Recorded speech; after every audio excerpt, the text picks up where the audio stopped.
Queridos hermanos, en nuestro Señor Jesucristo, el día de hoy tenemos en la liturgia ese texto evangélico tomado de San Mateo y nos narra cómo Judas ha planificado libre y deliberadamente la entrega que va a hacer de su Señor, de su Maestro, ¿no? Podemos comenzar diciendo que cada ser humano es libre de aceptar a Jesús. Dice Santa Catalina de Siena que Dios, siendo omnipotente, Él siendo el dueño de todo, quiso ser dueño de todo, menos de una cosa. Y dice Catalina de Siena, menos de la voluntad del ser humano. Es dueño absoluto de todo, puede dominar todo, hacer lo que Él quisiera, con un chasquido de dedos, con un solo pensamiento, con levantar un solo, el dedito meñique, ¿no? Pero hay algo que Él respeta y lo cual no toca, y es la voluntad del ser humano. Es fuerte, porque si Dios nos creó para amar, nos dejó justamente con una soberana libertad para tomar decisiones, ¿no? ¿Qué decisiones tomamos? Pues el día de hoy vamos a ver cómo a veces nosotros nos comportamos con Jesús, con Dios. ¿Con quién? Con Judas. Porque Él nos va a iluminar el día de hoy. Cosa extraña, ¿no? Porque normalmente Judas se tomaría como un hombre que más bien es oscuridad, que es malo, ¿no? Sin embargo, el mal también puede ayudarnos para entender lo que no tenemos que hacer. En este caso, Judas nos va a explicar hasta dónde puede llegar la libertad del ser humano de rechazar por completo a Jesucristo, ¿no? Jesús pasaba muchas veces por aldeas, por poblados, la gente venía, se acercaba, ese es el que hace milagros, ese es el que cura a la gente, ese es el que resucita muertos, es Él. Se le acercaba, una mujer quería tocar su manto, por allí un centurión romano quería la salud de uno de los suyos, por allí había otro funcionario y venían muchas personas, un padre de familia. Muchos se acercaban a Jesús, le decían como que sí, queremos estar junto a ti. Pero llega un momento en que Jesús comienza a exigir cosas, porque la fe siempre exige y Dios es exigente, ¿no?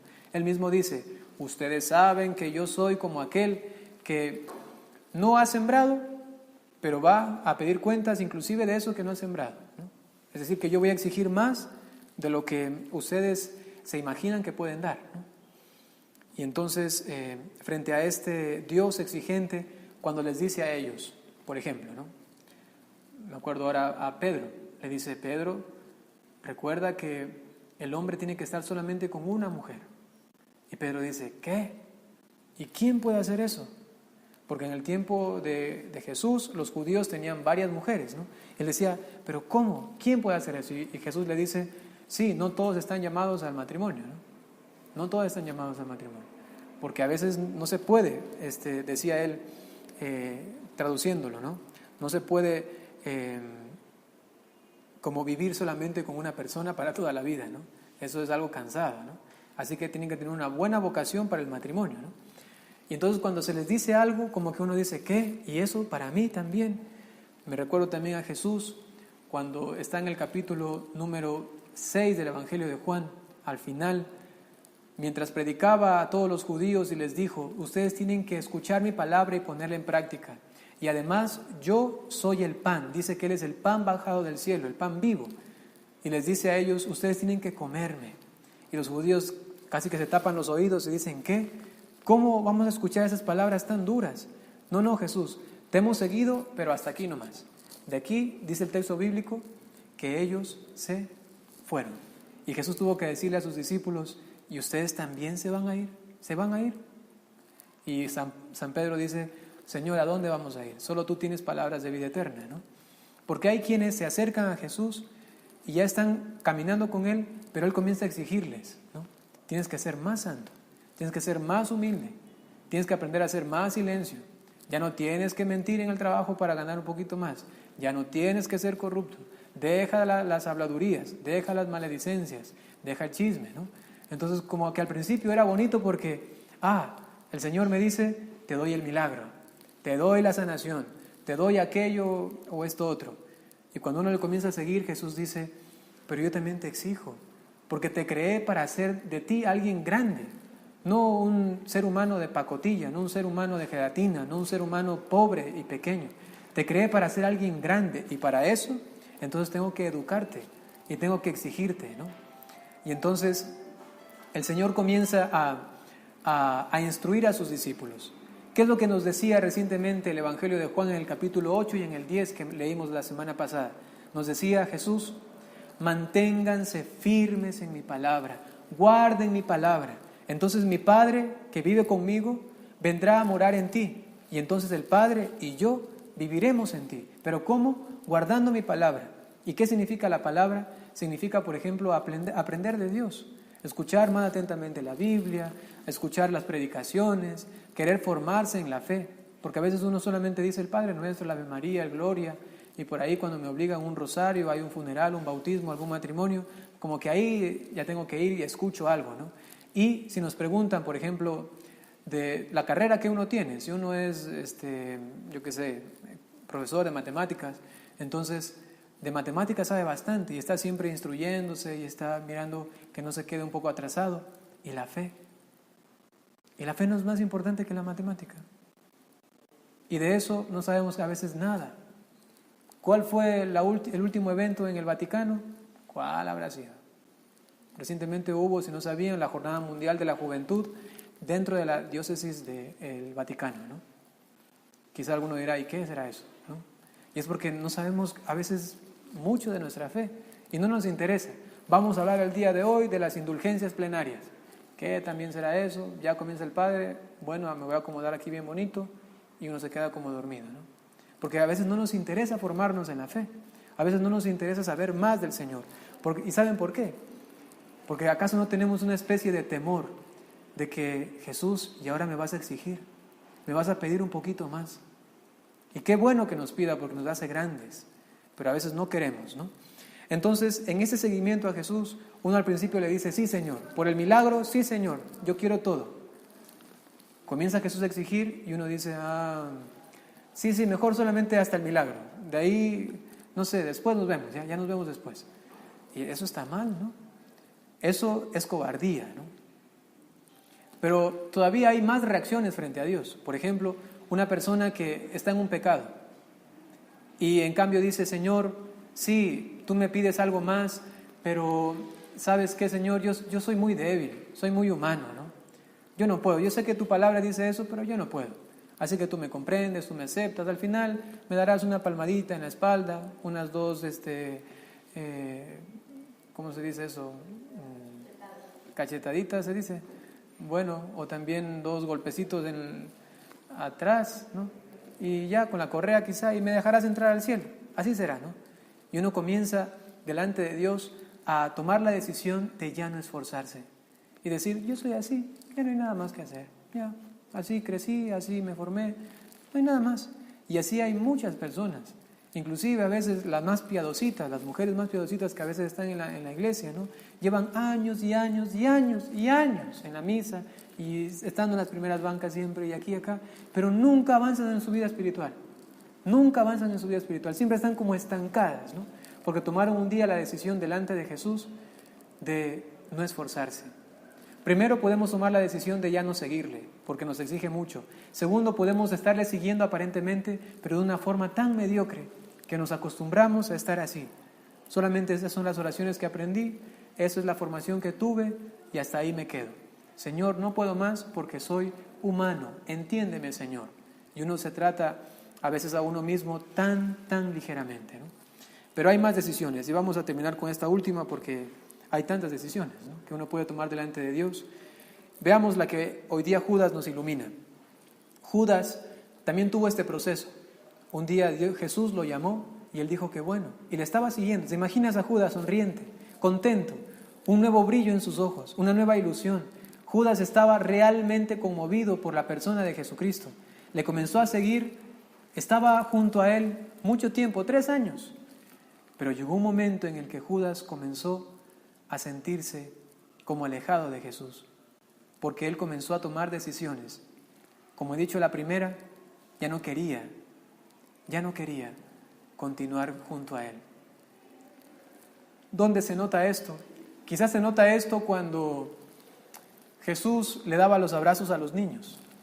Dice el texto bíblico que unos discípulos, los apóstoles del Señor, los querían retirar, le decían, no vengan los niños, ¿no? ¿Acaso no estaba quizá ahí también Judas? ¿Acaso Judas no entendía la misión de Jesús y decía, ¿qué está pasando? ¿Cómo este que es el Mesías? Porque Judas pensaba que Jesús era un Mesías que iba a traer revolución, que iba a coger unas cuantas armas, unos cuantos caballos, iba a hacer un ejército y vamos a tumbar al Imperio Romano. Eso pensaba Judas, según dicen algunos expertos en la Biblia, y seguramente fue así. Y cuando ve que Jesús comienza a abrazar a niños, comienza a decir que las prostitutas pueden ser salvadas, comienza a decir que las viudas tienen una importancia grande en el reino de Dios, entonces esto le choca a Judas. ¿Qué? Los niños, las viudas, pero ellas no arman un ejército. Los niños no nos van a ayudar para tumbar al Imperio Romano, ni una viuda, ni una anciana. Judas comenzó a decirle a Jesús, hasta ahora te seguí, así ya no me gusta, así no me gusta. Pero Judas también tomaba otras decisiones, se puede notar en los textos bíblicos, ¿no? Dice el texto bíblico que cuando María le pone el perfume en los pies de Jesús y luego le enjuga con sus cabellos, dice que Judas le dice mintiéndole, le dice, ese dinero hubiésemos utilizado del perfume, hubiésemos utilizado mejor para dar a los pobres, pero era una mentira. Dice el texto bíblico que Judas solamente decía eso porque él más bien se cogía la plata, ¿no? Se cogía el dinero. Es decir, que Judas ya en un momento llegó a decir, bueno, no puedo más, soy así. Yo vine de una asociación que se llamaba Los Celotas, y allí nosotros nos tratábamos así, éramos bandidos, nos gustaban las cosas chuecas. Jesús, no puedo más, soy débil. Pero al final de todo, toma la última y peor decisión de todas. ¿Y saben cuál es esta? La decisión del cinismo.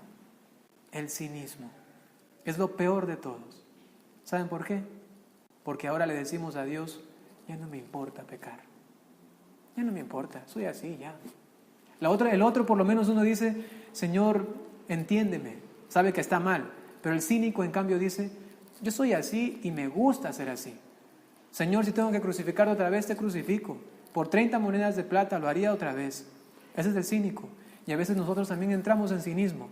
Estás en unión libre y no te casas. No importa. Eso es ser cínico. Y a veces lo publicamos en internet. A veces lo publicamos en internet y decimos, miren qué bonita es mi familia acá. Y le decimos, bonita familia. ¿Por qué no decimos mejor, tremendo adulterio en el que me encuentro? Fornicación en la que me encuentro, ¿no?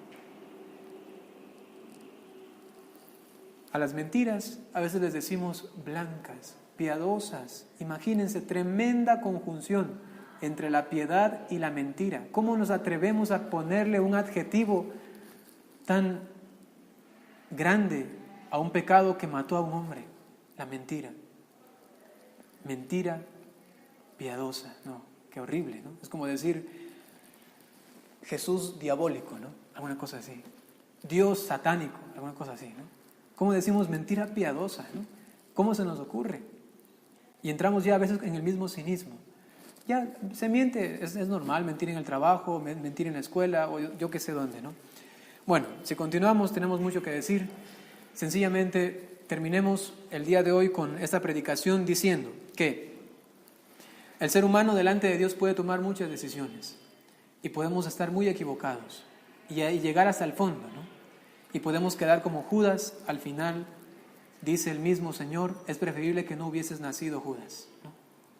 Sin embargo, hubo otros más que le traicionaron a Jesús, que también tocaron fondo, pero que lograron convertirse. El mismo Pedro, él lo negó al Señor. De cierta manera también lo entregó.